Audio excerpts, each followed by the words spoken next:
So అందరికీ hi. ఇప్పుడు అందరికీ తెలిసి ఒక కాంట్రవర్సీ ఏమైనా జరుగుతుంది అంటే అది శివాజీ గారు మాట్లాడిన తర్వాత ఏదైతే ఉందో దానికి చాలా గొప్ప గొప్ప వాళ్ళందరూ రియాక్ట్ అయ్యారులేండి. సో మేము ఇలాంటి రియాక్షన్ వీడియోస్ ఎప్పుడు చెయ్యము బేసిక్గా.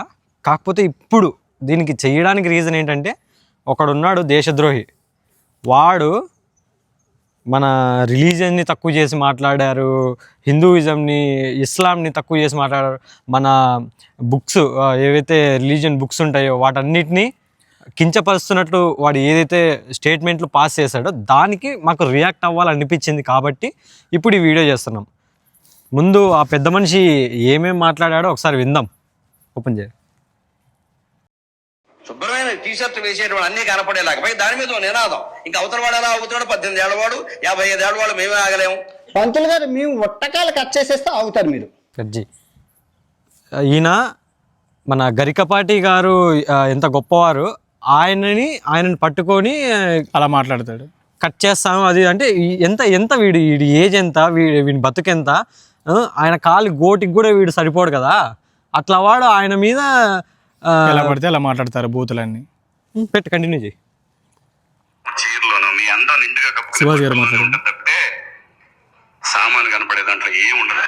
నువ్వేమో ఆతగాని చెప్పడానికి అమ్మాయి అసలు ఆయన చెప్పిన దానికి తప్పేముందో మాకైతే అర్థం కావట్లేదు. ఫస్ట్ ఆఫ్ ఆల్ అదే ఇప్పుడు ఆయన జస్ట్ సామాను అనిన దానికి అంతమంది రియాక్ట్ అయిపోయేసి ఆయన పెద్ద బూతులు మాట్లాడాడు, అది మాట్లాడాడు అని చెప్పి ఆయనతో సారీలు అవి అన్ని ఇన్స్టాగ్రామ్ లో సామాన్లు బాగుండాలా అంటే అనే డైలాగ్ ఎంత ఫేమస్ అయింది, ఎన్ని పాటలు వచ్చినాయి దాని మీద ఎలాంటి రియాక్ట్ లేదు.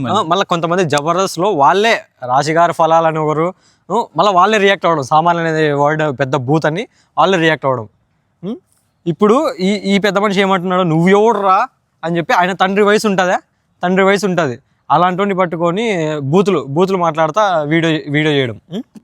అసలు శివాజీ గారు మాట్లాడడంలో తప్పేం లేదు. ఆయన బయట జరుగుతున్న సంఘటనలను దృష్టిలో పెట్టుకొని 10 మందికి ఉపయోగపడాలని స్టేజ్ మీద 10 మంచి మాటలు చెప్పాడు.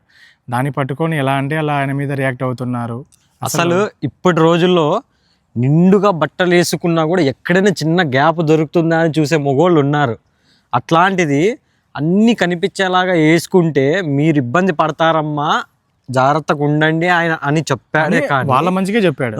దానికి వీళ్ళు ఈ మనిషి ఏం లేదు, ఎప్పుడైనా ఏదైనా ట్రెండింగ్ టాపిక్ ఒకటి పట్టిన తర్వాత దాని మీద వీడియో చేసి ట్రెండింగ్లోకి వెళ్ళిపోదామా, జనాలందరూ కనిపించేసిన తర్వాత నెక్స్ట్ ఇంకో వీడియో వస్తుంది, 60 లక్షలు వచ్చింది నాకే, 70 లక్షలు వచ్చింది నాకే, ఇంకో వీడియో వస్తుంది.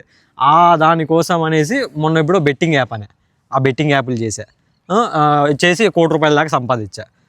మళ్ళీ ఇప్పుడేమో ఇది ఇట్లాంటి వాడు వీడిని మనము ఫాలో చేసి వీడిని ఇంత మనం సపోర్ట్ చేస్తున్నామే, వీడు మన ఇండియాని తక్కువ చేసి మాట్లాడతాడు, భారతదేశాన్ని తక్కువ చేసి మాట్లాడతాడు. ఇంకా ఉన్నాయి, విందాం, ఇంకా చాలా ఉన్నాయి, పెట్టు, ఇంకా ఎన్నెన్నో వస్తాయి పెట్టు. ఒకసారి ఆలోచించండి. మాకు కొంచెం ప్రమాదకరమైన వేషం ఏమొచ్చిందంటే జీన్స్ టీషర్ట్ వచ్చినటువంటి అవయవాలు కొందిగ్గా బిగువుగా కనపడుతుంటే కుర్రాడు ఎవడన్నా ఊరుకోగలని. అసలు మనం ఎందుకు ప్రదర్శించాలి? హక్కు అంటే ఏం చెబుతారో అది వాడి హక్కు. ఇది రేపు చేయడం అబ్బాయి హక్కు. సున్ని కోసేస్తామని సిద్ధాంతం పెడితే సౌదీ అరేబియాలో వాళ్ళ హక్కులు పోతాయి. ఇప్పుడు అమ్మాయిలో మీకు చెప్తున్నాను, మీరు గొడ్డ ముక్కలు ఇప్పుకొని తిరగండి. మీ స్వేచ్ఛ ఇంపార్టెంట్, మీ సేఫ్టీ ఇంపార్టెంట్. ప్రపంచంలో అంటే వీడు ఏమి చెప్తున్నాడంటే అందరూ బట్టలు ఇప్పేసి తిరగండి, మీకు స్వేచ్ఛ ఇంపార్టెంట్, మీ సేఫ్టీ ఇంపార్టెంట్ అంట. వాళ్ళ ఇంట్లో వాళ్ళకి చెప్తాడు అట్లనే, అమ్మ మీరు బట్టలు ఇప్పేసి తిరగండి, మీకు స్వేచ్ఛ, నేను ఫుల్ స్వేచ్ఛ ఇచ్చి. వాడు ఆడవాళ్ళ స్వేచ్ఛ కోసము వాళ్ళ కోసం ఫ్రీడమ్ ఫైటర్ లెక్క ఫైట్ చేస్తున్నాడంట అక్కడ కూర్చొని. అబ్బాయిలు మగజాతి చూడండి, ఇది మీ లింగం. మీకు 2 రొట్టెలు ఉంటాయి, చెడ్డీ వేసుకుంటారు, గాలి తగులుతుంది. కొంతమంది లుంగి పంచులు కట్టుకుంటారు పుట్టకాయలకి గాలి తగలడం కోసం. ఇంకొందరు లుంగి పంచులు కట్టుకుంటారు మన పంతులు గారి లాగా, గాలి తగలాలి. ఓకే, అయిపోయింది. మరి అమ్మాయిలకు అవన్నీ, అమ్మాయిలు యోని మార్గం ఎలా ఉంటుంది, ఇదిగో గర్భశయించి పెద్దగా ఉంటది, బుర్ర ఇందులోంచి వస్తుంది కాబట్టి. ఇప్పుడు ఎంత పెద్దగా ఉంటది అనడానికి నీకున్న లింగం ఇక్కడ పెడతావు అనుకో, చూడు ఎంత శుభ్రమైన ఎంత పెద్దది. ఇంకా దీనికన్నా పెద్దదన్నమాట. ఆ బిడ్డ ఇందులో నుంచి వస్తుంది, ఎంత చిన్న కన్నంలో నుంచి. ఎంత గొప్పది. వాళ్ళకి ఎన్ని ప్రాబ్లం ఉంటాయో తెలుసా? ఈ వజానాలో క్యాన్సర్లు, మొత్తం రక్తం. ఆ 3 రోజులు ఇది అవుతుంది కదా, 3 రోజులు తర్వాత 10 రోజులు ఇబ్బందులు, కంపులు, చిగురులు, బయట తెచ్చారు, ఎన్నో రకాల క్యాన్సర్లు, ఎన్నో ఇబ్బందులు, ఎన్నో నొప్పులు ఆడుకుంటాయి. నీకేంటంటే పుట్టిన కాంచి వచ్చినంత వరకు ఏ నొప్పి లేదు. నెలకు నొప్పి, వాళ్ళకి తలనొప్పులు. దానికి తోడు దీని మీద అవి కప్పేసి, తర్వాత డైర్లు కప్పేసి, తర్వాత లంగాలు వేసేసుకొని, ఆ తర్వాత చీర వేసేసుకొని 10 కుర్చీలు. అదే అంటే ఇప్పుడు చూపించమని చెప్తున్నాడా అందరికి ఏంది ఇది? ఆహా, దాని తర్వాత నీకు ఇంకా దాని తర్వాత చెప్తా చూడు. అంటే వాడి పాయింట్ ఆఫ్ వ్యూ ఏం తెలుసా? ఇప్పుడు మనం ఏం లే, మనం చెడ్డీలు జస్ట్ లుంగీలు కట్టుకొని వెళ్దాం, మనకి గాలి బాగా తగులుతుంది. వాళ్ళకి అన్ని వేసుకుంటారు, అవన్నీ వేసుకొని పైన సారీ వేసుకొని. అంటే ఇప్పుడు దానికోసం పోరాడతాడా మనిషి? అంటే దానికోసం పోరాడతాడు. దానికోసం వీళ్ళని బట్టలు ఎందుకు వేసుకోవాలా, వాళ్ళకి స్వేచ్ఛ లేదు. నెక్స్ట్ చెప్తా చూడు, నెక్స్ట్ డైలాగ్ చూడు. ఓకే, విందాం. కొట్టు. ఇస్లామిక్ మతంలోని, హిందూ మతంలోని చాలా దారుణం. ఒక్క క్రిస్టియన్ మతంలోనే ఆడదానికి స్వేచ్ఛ. అరే బీచ్ల్లోని అమ్మాయిలు అందరూ హ్యాపీగా లేరు, గాలి తగలాలయ్యా. కాదు, గాలి తగలాలి. ఇప్పుడే అంటే వీని బాధ ఏం లేదు, ఇది చూడాలనే మనోనికి ఇట్లా ఒక కంటెంట్ ఎట్లా వాడు చెప్పాలంటే వానికి ఇంకా మిగతా అమ్మాయిలు ఇప్పుడు ఎవరెవరైతే ఇట్లా మాకు ఫ్రీడమ్ కావాలనుకుంటున్నారో వాళ్ళందరూ సపోర్ట్ వచ్చేసి ఇప్పుడు దాని నుంచి వ్యూస్ సంపాదించేసి లక్షల డబ్బులు రావాలా. ఓకే, అంటే ఇప్పుడు వాడే వాళ్ళ హక్కుల కోసం పోరాడుతున్నట్టు, వాళ్ళు ఇన్ని బట్టలు ఎందుకు వేసుకోవాలా, వాళ్ళు సగం సగం వేసుకొని తిరగచ్చు కదా అంటే అదెంతవరకు కరెక్ట్? ఓకే, బట్టలు దానికంటే ఘోరం ఏంటంటే బట్టలు విప్పుకోకండి, కప్పుకోండి అనే దాని మీద ఫైట్ చేస్తే ఓకే, కప్పుకోకండి విప్పుకోండి అనే దాని మీద మాట్లాడడం అనేది నా వరకు అయితే అది కరెక్ట్ కాదు. ఇప్పుడు ఎవరెవరి ఒపీనియన్స్ వాళ్ళకు ఉంటాయి. మేము ఇన్ని వేసుకోవాలా, ఇట్లా వేసుకోవాలా, అట్లా వేసుకోవాలా అని ఉంటాయి. మీకు నచ్చినట్లు మీరు వేసుకోవచ్చు. కానీ కొంతమంది ముందరకు వచ్చి మీరు ఇట్లా వేసుకోవాలా, ఇది మీ హక్కు అని చెప్పేసి మీరు ఏదైతే మోటివేట్ చేస్తున్నారో అది మన ఇంట్లో వాళ్ళు వీళ్ళు చూస్తుంటారు, మన వాళ్ళు చూస్తుంటారు. వాళ్ళు కూడా రేపు పొద్దున ఇది మా హక్కేమో, మేము ఇట్లా సగం బట్టలు వేసుకునే హక్కేమో అనేసి వాళ్ళు రేపు పొద్దున వీళ్ళని అనుసరించి వాళ్ళు కూడా చెడిపోరు అని గ్యారెంటీ ఏముంది? దానికోసం మేము ఈరోజు మాట్లాడుతున్నాం. అంతేకాకుండా వీడు ఇస్లాంని, హిందూయిజంలో రెండిట్లోనూ ఏంటప్పా ఫ్రీడమ్ లేదంట లేడీస్కి. ఎందుకంటే ఇస్లాంలో బుర్కా అంతా వేసుకుంటారు, హిందూస్ కూడా బాగా మంచిగా శారీస్ కట్టుకుంటారు, క్రిస్టియన్స్లో వదిలేసినారంట. ఎవరు చెప్పారు నీకు? నువ్వు యాడొచ్చి చూసినావు, ఎప్పుడు వచ్చి చూసినావు? ఎవరు చెప్పారు? ఫస్ట్ ఆఫ్ ఆల్ క్రిస్టియన్స్లో కూడా మంచిగానే బట్టలు వేసుకుంటున్నారు అబ్బా, వాళ్ళేమి సగం వేసుకొని తిరగట్లేదు కదా. ఇక్కడ మైండ్ సెట్ ఇంపార్టెంట్. పెట్టు నెక్స్ట్. గాలి తగిలినట్లు వాళ్ళకి గాలి తగలాలయ్యా. నువ్వు రేపులు చేసేస్తాను అంటున్నావు.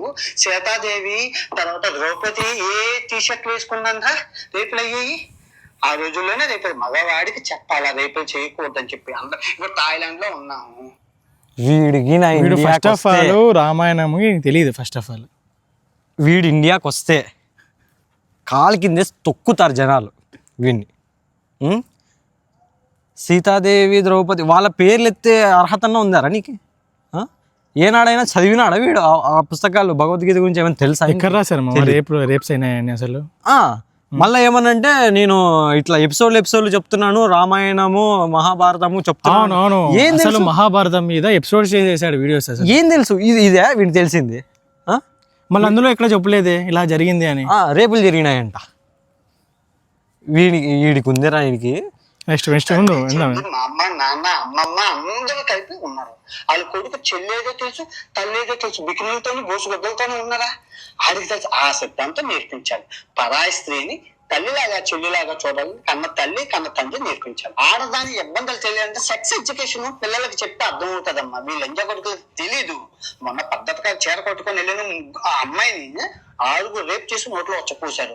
అటుమున్న కాశీలో 20 మంది అబ్బాయిలు కలిపి ఒక అమ్మాయిని ఒకే రూమ్ లో రేప్ చేశారు. మొన్న 8 ఏళ్ళ అమ్మాయిని మన ఆంధ్రప్రదేశ్ లో. ఇది పరిస్థితి. సో ఫైనల్గా మామ వీడు ఎట్లా వాడంటే సొల్లు మాటలంతా వాడికి కెమెరా ఉంది కదా అని, ఫోన్ ఉంది కదా అని కెమెరా ఓపెన్ చేసి పెట్టేయడము, నోరు ఉంది కదా అని నోటికి వచ్చినట్లు మాట్లాడేయడము. లాస్ట్ టైము ఒకటి కార్ బ్లాస్ట్ది జరిగింది గుర్తుందా? కార్ ముంబైలోనో ఢిల్లీలోనో జరిగింది.